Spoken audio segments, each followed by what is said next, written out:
My girlfriend told me her ex-boyfriend was moving into our apartment. Not asking, telling. I had about 12 hours before they showed up with the U-Haul, so I made some calls.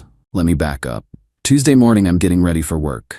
Vanessa comes out of the bedroom with her phone. Says we need to talk.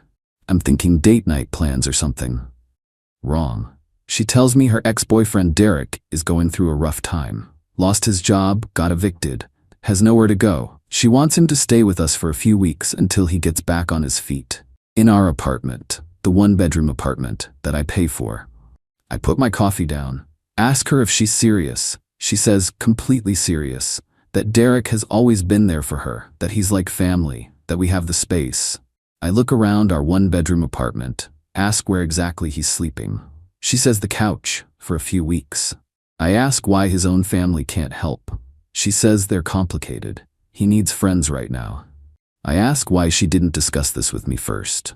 She says she's telling me now that he's already on his way. Driving from 2 states over, should be here tonight around 8. I'm standing there processing this. My girlfriend wants her ex-boyfriend to move into our apartment tonight, and she's just now telling me. I ask how long they dated. She says 3 years. They broke up 4 years ago. Stayed friends. I ask if I get a say in this. She says it's already decided, that I'm either supportive or I'm not the man she thought I was. I look at her, tell her okay, if that's how it is. She seems surprised. Says really? I say sure. The more the merrier. She smiles, kisses me, says she knew I'd understand that this is temporary. Derek will be gone before I know it. She leaves for work. I sit there thinking about how she just decided this. Didn't ask, told me her ex was moving in and expected me to just accept it. In my apartment, the lease is only in my name. She's been staying here 3 weeks, moved some clothes in, keeps a toothbrush. But her lease at her old place doesn't end until next month. Still has her apartment across town. Mail still goes there. Driver's license still shows that address. We talked about her moving in for real next month when her lease ends, but right now she's just visiting. Extended visiting, that's important. She's not officially living here, just staying over most nights. Not a tenant, just a guest. I make a phone call. My buddy Frank owns a moving company. I ask if he's got a crew available today. He asks what's up. I explain the situation. He starts laughing, says he'll make it happen. I give him my address, tell him I'll meet them there at 3. Then I call the leasing office, explain I need to break my lease. Personal emergency, family situation, need to move fast. The woman asks when. I say this week. She pulls up my file, says I've been a good tenant. 2 years. Always paid on time. Breaking the lease early means 60 days notice or 2 months rent penalty. $4,000. I say I'll pay it. When can I be out? She says if you can be fully cleared out by end of week, I'll process the termination Friday morning. Bring the keys then. I say deal. I call my brother, tell him what's happening. He says she did what? I repeat it. He says you're letting her ex move in? I say no. I'm moving out. She can figure out what to do with Derek on her own. He asks where I'm going. I say I'll figure it out. He says come stay with me. Guest room is yours. I say thanks. Then I tell him I need help moving tomorrow. He says I'll take the day off work. I call my boss, say I need Wednesday and Thursday off. Personal emergency. He says no problem. Hope everything's okay. I say it will be. I go to work, sit at my desk, can't focus, leave at noon. Stop by a storage facility on the way home, rent a unit.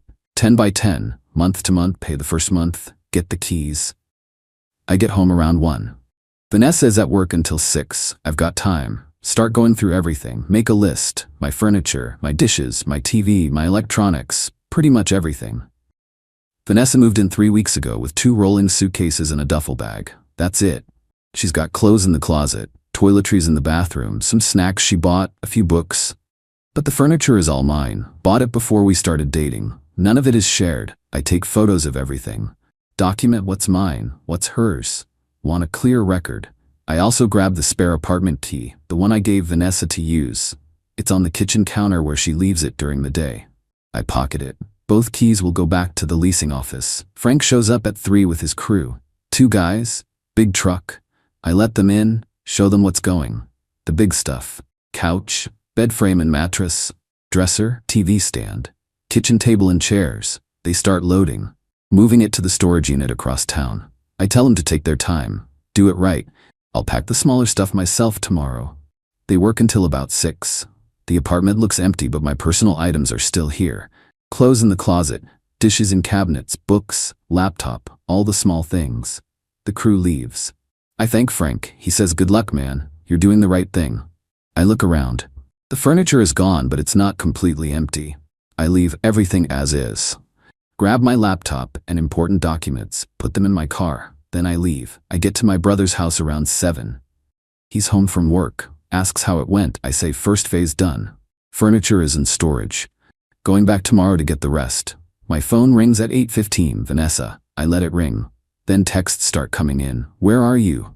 Why does the apartment look weird? Where's the couch? Call me. What's going on? Then more calls. I don't answer. 8:30, my phone rings from a different number. I answer. Guy's voice says, "Is this Vanessa's boyfriend?" I say, "Who's this?" He says, "Derek." I'm at her apartment building. She's freaking out. Says all the furniture is gone. What's going on? I say the furniture was mine. I moved it out. He's quiet. Then says she told me this was all arranged, that you were cool with me staying there. I say she told you wrong. I found out this morning. Wasn't asked, was told. So I'm moving out. He says, but I drove 8 hours with all my stuff. I say that's unfortunate. You should probably talk to Vanessa about where you're actually staying. Click, Vanessa calls immediately. I answer. She's crying, saying the apartment is empty, that Derek is here with a U-Haul full of stuff that they have nowhere to put it. I stay calm, tell her I moved my furniture out. She says I can't do that. I say I can. It's my furniture, my apartment. She says, where is she supposed to sleep? I say, you have your own apartment. Your lease doesn't end for another month. She goes quiet. Says her place is tiny, a studio. I say, then you'll be cozy. She says, this isn't funny. That Derek needs help. I say, then help him at your place, not mine. She's crying harder now.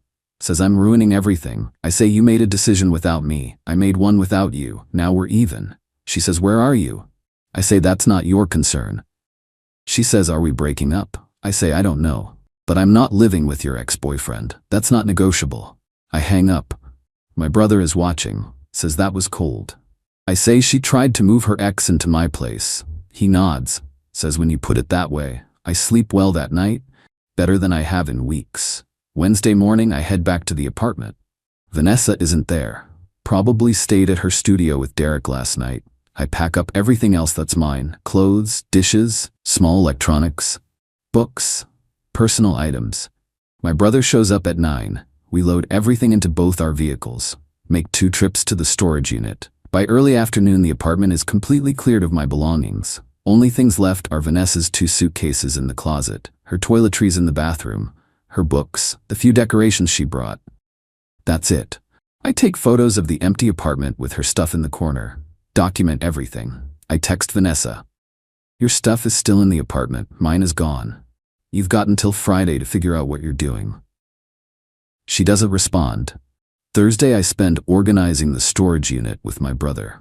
Get everything arranged properly. Evening comes. My phone has been quiet. No calls from Vanessa. I assume she's dealing with her situation. Friday morning I go to the leasing office at 9. The property manager is ready for me. She's got the paperwork prepared. I sign the lease termination. She processes the $4,000 penalty. I write a check. Cashier's check I got from the bank yesterday. She gives me a receipt. I hand her both sets of keys, mine and the spare. She takes them, says she's sorry to see me go, that I was a good tenant, asks if everything is okay. I say personal situation, needed a change. She nods, doesn't push. She says they'll do a final walkthrough Monday, that Vanessa's belongings are still there. I say Vanessa isn't on the lease. She was staying as my guest. Her actual apartment is across town. The manager looks concerned, says so those belongings, I say, are hers to remove. She has her own place to take them to. The manager nods slowly, says, understood, she'll follow protocol. I leave. Officially done with that apartment. Clean break. I spend the weekend settling into my brother's guest room. It's temporary but comfortable. Start looking at new apartments online. Found a few possibilities. Monday afternoon Vanessa calls. First time since Tuesday night. I answer. She's not yelling, just sounds tired. Says the leasing office called her. Said the apartment lease is terminated, that she needs to remove her belongings by Wednesday or they'll be considered abandoned. I say okay. She says, you really did it? You really moved out? I say, yes. She's quiet. Then says, where does this leave us? I say, I don't know. She says, can we talk in person? I think about it. Say, okay. Where? She says, coffee shop near her studio. Tomorrow afternoon. I say, fine. Tuesday I meet her at the coffee shop. She's already there. Looks exhausted. Probably been sleeping on her studio floor with Derek. I sit down. She starts with an apology. Says she knows she handled everything wrong, that she should have discussed it with me first, that Derek called her desperate and she panicked. Made a bad decision. I listen. Don't interrupt. She says Derek ended up renting a storage unit for his stuff. That he's been sleeping on her studio floor. That it's awful. That her landlord is asking questions, that she might get evicted for having an unauthorized person there. I say that sounds difficult. She says, can we fix this? Can she come back? I say, come back where? She says, to your place. I say, I don't have a place anymore. Broke the lease. She stares at me, says, you actually broke it. I nod. She says, where are you living? I say, my brother's. Where's all your stuff? I say, storage. She's processing this. She says, you did all that because I wanted to help Derek. I say, no. I did all that because you made a major decision about my home without discussing it with me. You didn't ask. You announced. Then expected me to just go along with it. She's quiet. I say, here's the thing, Vanessa. It's not about Derek. It's about how you operate. You make decisions and expect everyone to comply. That's not a partnership. She says she understands that now. That she's learned. I say maybe. But I'm not interested in being the test case for whether you really have or just think you have. She starts crying. Says she doesn't want to lose me. I say, you should have thought about that before. She asks if there's any chance for us. I say, honestly, I don't know. Right now I'm focused on my own situation. Not interested in drama. She asks what she should do. I say, figure out your Derek situation. Get your stuff out of the apartment. Handle your business. I'm handling mine. She nods. Says, okay. We sit there for a minute. Then she gets up. Says she should go. I say, take care of yourself. She leaves. My brother asks me that night how it went. I tell him. He asks if I feel bad. I say no. She made a choice. I made one too. He says that's fair. Over the next 2 weeks, I hear through a coworker who knows Vanessa's roommate from before that Derek found a room to rent, that he moved out of Vanessa's studio. That Vanessa seemed relieved. I don't reach out. Not my business anymore.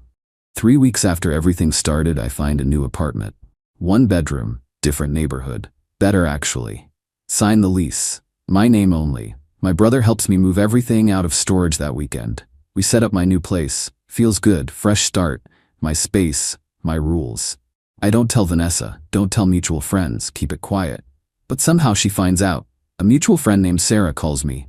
Says Vanessa asked her if she'd heard from me. Sarah said no, but she'd seen my car at a new apartment complex when she was visiting someone there. Must have mentioned it to Vanessa. Vanessa texts, says she heard I got a new place. Says she's happy for me. Asks if we can meet again. I think about it. Decide sure. Why not? We meet at the same coffee shop. She looks better, less stressed. Says Derek is gone, has his own place now. Says the whole situation was a disaster. That she learned a lot, that she wants another chance. I ask what exactly she learned. She says that she can't just make decisions, that relationships require discussion, communication, consideration. I say those are good words. She asks if we can try again. I say no.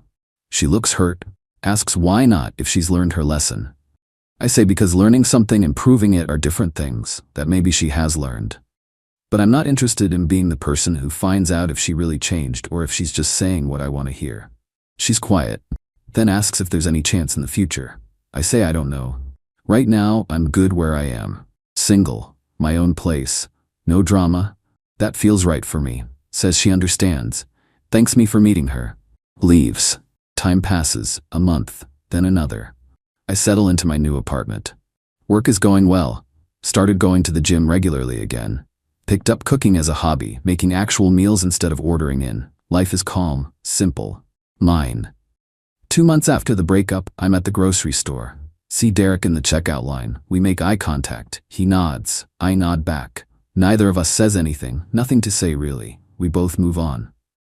3 months in, Vanessa's mom calls. Haven't heard from her since everything happened. She says hi, asks how I'm doing. I say good. She says she heard what happened, got Vanessa's version, then got another version from someone else, wants to hear it from me. I give her the facts. Vanessa told me Tuesday morning her ex-boyfriend was moving into my apartment. That night, he was already driving from 2 states away.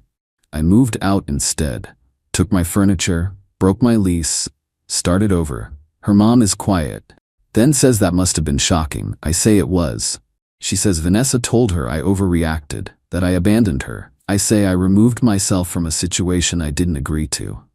I wasn't asked about this decision. I was informed. She sighs. Says when you explain it that way, it makes sense. She asks if I think Vanessa has grown from this. I say I don't know. That's not my concern anymore. She says that's sad, that she thought I might be the one. I say I thought so too, until I saw how she handles major decisions. Her mom says she understands, apologizes for how things turned out. I say it is what it is. We hang up. 4 months later, I'm at a friend's party. Run into some mutual friends. People who know both me and Vanessa. They're awkward at first. Then someone asks what really happened between us. Says Vanessa told them I just left out of nowhere. I give them the short version. Vanessa decided her ex-boyfriend was moving into my apartment. Told me the morning of. He was already on his way. I chose to move out. Broke my lease. Took my furniture. Started fresh. They're shocked. One says Vanessa made it sound like you abandoned her for no reason. I say there was a reason, a major one. They apologize for believing her version without asking mine. I say it's fine. They ask how I'm doing. I say better than ever, actually. Someone asks if I'd ever consider getting back together. I say no. They ask why not if she's sorry. I say because sorry doesn't change patterns. She made a unilateral decision about my living space, about who I'd share my home with. That's a fundamental respect issue. You don't just apologize that away. 6 months out, I'm doing really well. Work promotion came through. New apartment feels like home. Been on a few casual dates, nothing serious. Taking my time, figuring out what I actually want. I want someone who communicates, who discusses major decisions, who considers how their choices affect me. Basic partnership things. Shouldn't be revolutionary, but apparently it is. I hear through Sarah that Vanessa moved to a different city. New job, fresh start. Good for her. Hope she learned something. Hope the next guy doesn't have to deal with surprise ex-boyfriends. My dad calls one evening, says he finally heard about the breakup. Months late, but that's Dad. Asks what happened. I tell him the whole story. He's quiet for a minute, then says I did the right thing, that a man needs boundaries, that when someone disrespects you that badly, you remove yourself. Says he's proud of me, that I handled it with dignity. Didn't yell, didn't make a scene, just left. Coming from my dad, that means something. He doesn't do emotions, doesn't give compliments. I say thanks. He says don't let anyone treat you like that again. I say I won't. He says good. Hangs up. My brother and I are having dinner one weekend. He brings up the whole situation, asks if I ever wonder what would have happened if I'd handled it differently. If I'd let Derek stay for a few days then kicked him out, I say no. Because that's not the point. The point isn't Derek. It's that she made a major decision without me. If I'd stayed and dealt with it, I'd be teaching her that's acceptable, that she can decide things and I'll handle the fallout. Next time, it would be something else. Plans made without asking, money spent without discussing, decisions that affect us both made unilaterally.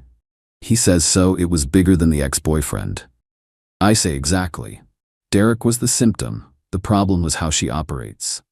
Making decisions and expecting compliance. That's not partnership, that's dictatorship. He nods, says you definitely did the right thing then. I say I know I did. 8 months later, I'm in a completely different place. New apartment feels like home. Work is great. Started seeing someone new, taking it slow. But she's different. Actually asks about my thoughts, discusses plans before making them, cares about my opinion. Novel concept. I don't think about Vanessa much anymore. Sometimes something reminds me. A restaurant we went to, a show we watched. But it doesn't hurt. Just a memory. Part of my past, not my present. Someone asked me recently if I regret how I handled it. If it was too extreme? I said no, not even slightly. She showed me exactly who she was. Someone who makes major life decisions without consulting their partner. I believed her, and I acted accordingly. They said it seemed harsh. I asked what they would do if their partner tried to move an ex into their home without asking. They didn't answer. That's the thing. It's easy to judge from outside, to say I should have been more understanding, more patient, more willing to compromise. But they weren't the ones being told their girlfriend's ex-boyfriend was moving in tonight. They weren't the ones expected to just accept it. I was, and I chose not to. I chose myself, my peace, my boundaries, and I'd make the same choice every single time. My brother says I dodged a bullet, that if she'd do that before any serious commitment, imagine what would come later. When there's real stakes, shared finances, maybe kids. He's right, she showed me who she was. I just paid attention. The ring I was planning to give her eventually is still in my dresser drawer. Don't know what to do with it. Thought about selling it, but that feels wrong. Maybe I'll keep it. A reminder of what I don't want, what real partnership looks like, and what it definitely doesn't. I'm not bitter, not angry, just clear. Clear about what I want, what I deserve, and what I won't accept. Someone who respects me enough to discuss major decisions. Who sees me as a partner, not someone who just goes along with whatever they decide. Who understands that relationships are two people choosing each other every day, not one person deciding for both. And if I never find that, I'm fine being alone, because being alone is better than being with someone who doesn't respect you, better than living in a situation you never agreed to, better than teaching someone it's okay to disregard you as long as they apologize after. I learned that lesson. Won't need to learn it again. Life is good now, quiet, simple, mine. No drama, no ex-boyfriends, no surprises, just me figuring out what comes next. And whatever that is, it'll be my choice, not someone else's decision I'm expected to accept. That's worth everything. Worth the $4,000 lease break, worth starting over, worth all of it. Because at the end of the day, I still have my self-respect, my boundaries, my peace, and nobody can take those unless I let them. Vanessa tried? I said no, and that made all the difference.